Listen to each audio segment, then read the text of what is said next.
So by now you probably heard about the Drake back and forth with Joe Budden. Joe Budden criticized the album, and then Drake didn't take that too lightly. But before we get to that, let's go to Mr. Keep It Simple's video where he highlights this TikTok and what she had to say about Drake. At this point, he cannot keep getting away with this. He can't. Because for me, first, it was like, chain like American slaves. That line was crazy. You're from Canada. Watch it. And you're not even. But anyway, but now you throwing out bars talking about, I feel like I'm bi. Because you're one of the guys. It's a bar. Should have stayed in the drafts. Because what did you just say? Nah. We can't keep defending you like this, Aubrey. What did you say?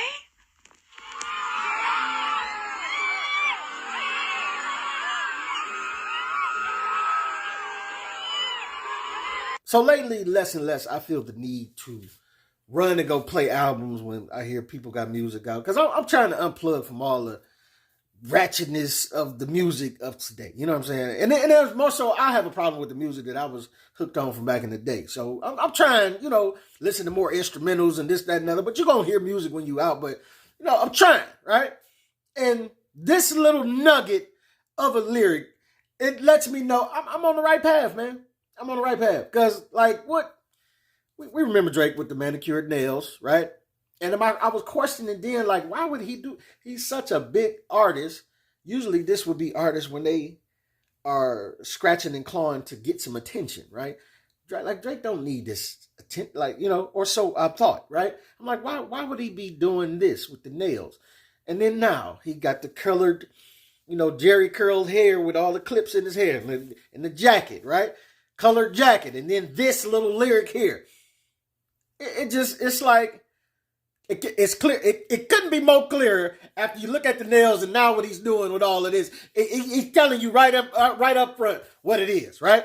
And just like old girl say, she said it was a bar, but it should have been left in the drafts. You know what I'm saying? Right? But you gonna tell me that there's no type of agenda here? Now you got to add all the accessories in your hair, and the jacket, and this, that, and it ain't no type of. Drake ain't never been on this, right?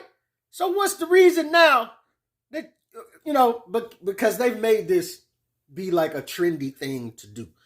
And then Drake is feeling like at a point where he needs some attention. We could tell, so I think he just figured, hey, why not put them both together? And when you add in his back and forth with Joe Budden, it lets you very much know that he feels he ain't where he should be.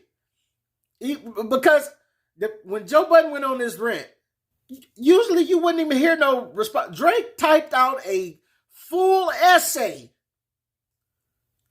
about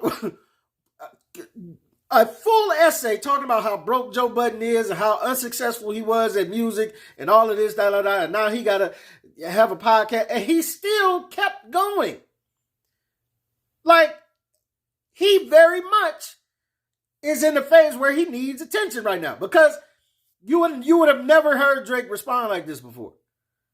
And it's looking worse by the minute, I'm going to say, Drake.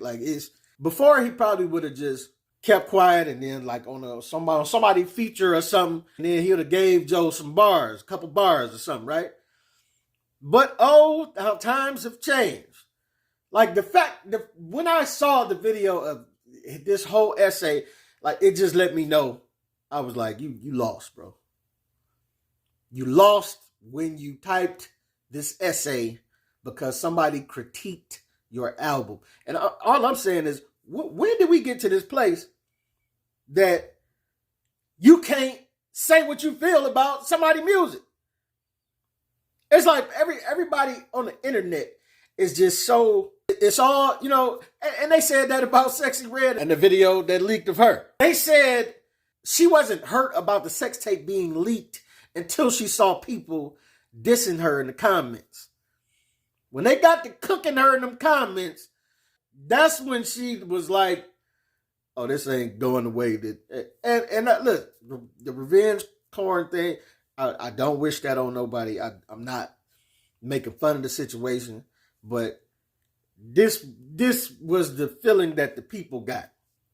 I ain't seen that either, but this is what they say. Like, some people just say they feel like if the tape was more well received and all she was giving was praise, then she probably would have been less hurt about that. I don't know about it, but people got mad for what's the name saying it was on brand.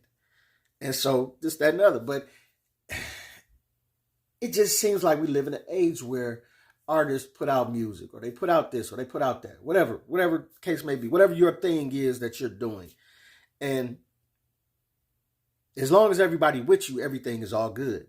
But the minute somebody says something negative or doesn't agree with you, then it's such a big thing. Like, criticism is a part of life. Like, that's gonna happen. I don't understand why this would need it. And the criticism that Joe gave was not even like a rough let's just play a short clip of what he had to say. I miss the Drake that was rapping for the rappers. I miss the Drake that when he dropped, the rappers hit him. Not these little kids. I don't give a about you and Kai Cenat. That's gonna sound like hate. It is. It's not hate. It is. It's not hate. Go find some niggas your fucking age. Hang out with them. Get some of that sauce. That's not what keeps you. Keeps you popping. These kids. That's not what keep you popping. And if that's the game he playing, I gotta play this game. All the older streaming music and buying it, Joe. No, dog. All that y'all saying for me applies to the field. I have long before called this the golden child. Different set of rules apply. Correct. He's him. He is not one of them that y'all telling me about. I don't hold him there.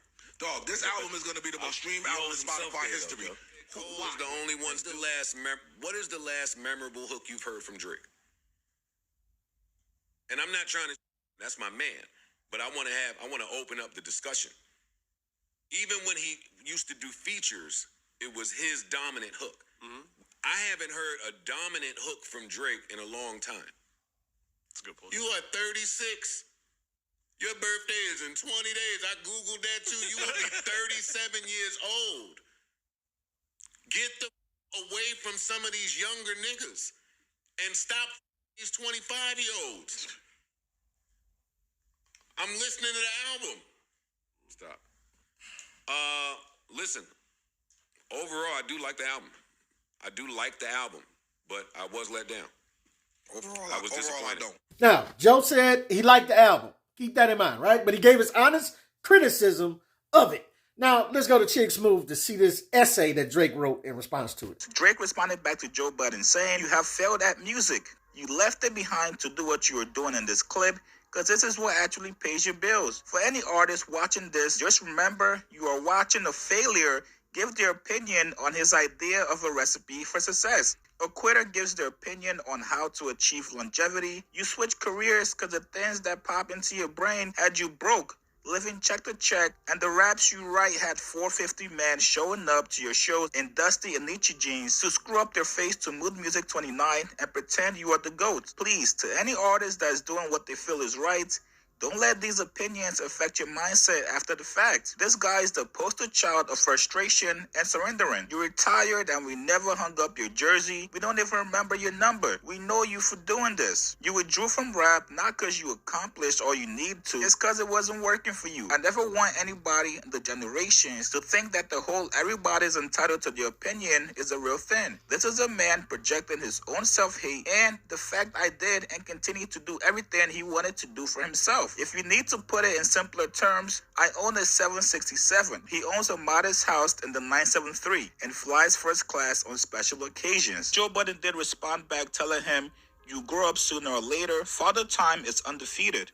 So frame this in your mind, right? You as an artist present music to the fans. And although Joe is a celebrity, he is a fan of Drake's. And as long as they loving you, telling you everything is fire, everything is all good, right? The moment someone is like, nope, don't like it, you then, or you broke and your opinion don't matter and you can't rap as good as me anyway. That's why you can't do. And he continued, as if the essay wasn't long enough. he continues. He posted a picture on Instagram saying, I thank God for this life and not having to come to rush conclusions on Best Buy podcast mics. And then on the last slide of the picture, Drake posted a picture of Joe Budden with his fedora case, maybe trying to insinuate that Joe has no style, doesn't know how to dress, maybe trying to call Joe old and outdated because Joe called him out for hanging out with younger guys. Now, not only that, but Drake also took shots at Parks. Yes, Parks, the engineer of the podcast. He posted a picture of Parks saying, sorry, one more thing. Imagine listening to Mark Zuckerberg tell the next generation about good verses and turns beats. But Parks was not having it. You guys know Parks does not give two. Parks quickly responded back to Drake. He posted a screenshot of him being listed as an engineer to one of Drake's songs called Sandra Rose. And so as you can see, it just goes on and on. Like Chiggs movie did a video of Drake's father jumping into this with a mini essay of his own in protection of his son. Like, and somebody in the comments gonna write, Drake's son about to draw this picture against Joe. And it's like, dog, how do you think this is making you look? Apparently you don't care because you are scratching and clawing for that attention that is drifting slowly away from you. Like Drake has been the golden child of rap for a long time now. And I think his trajectory is starting to come down and he is feeling it and he responding like this. I mean, you usually, like I say, he probably would have put some bars in the song in the next song he did or something. And it would equal more money for him and more publicity for that next song. But he's doing this, Twitter beefs. And it's just like, and Joe is a fan, right? This is a fan who have been championing you for a long time. And Joe said something about this before, I guess, on the pod or whatever. He like, man, if I don't hear from you when I've been bigging you up all this time, and telling people, oh, you put out this and it was great and it was that, it was fire. If I don't hear from you in 5 years of all this time I've been bigging you up, then the one time I say something critiquing you, now you want to come out and be like, oh, now you have a problem with it? I don't want to hear from you then. If I ain't hear from you when everything was good, I don't want to hear from you when I say one bad thing about you. And I hate that Drake takes this position because, I mean, we've seen it in the sports world. Paul George and Jackie Long doing their podcast, going off on Stephen A. Smith, like, oh, he ain't never played before. What does that have to do with his critique of how you're playing? If you're playing like trash, it has nothing to do that he ain't never played before. If you playing like trash on Sunday on the big stage, and then you telling the fans who spend money and time to support you, they don't have a right to tell you that you played trash. I mean, if it's obvious, it's obvious. And this applies to music. Although music is subjective and the opinions will vary on it because of people's taste, it still applies. Like, this applies to anything pretty much. Like, you don't have to be a parent to point out that teaching a toddler in diapers how to twerk is bad parenting. Like, you know what I'm saying? It's just certain things that's obvious. And yes, that's a real thing that happened. That's a video that I saw. Like, it's just, I never liked this argument that because you never did something, like, you can't give critique on it. Like, you could have never cooked a day in your life. It doesn't mean you don't have the right to tell the chef that this macaroni is nasty. Oh, you ain't never cooked. You don't know what it is to be a chef, and you broke, and this, that, and other. Well, that still don't change the fact that you burnt the macaroni, bro. I don't know what to tell you. You know what I'm saying? And it's usually a cop-out type of argument, rather than you taking responsibility and be like, you know what? Maybe the macaroni, maybe I ain't do my best.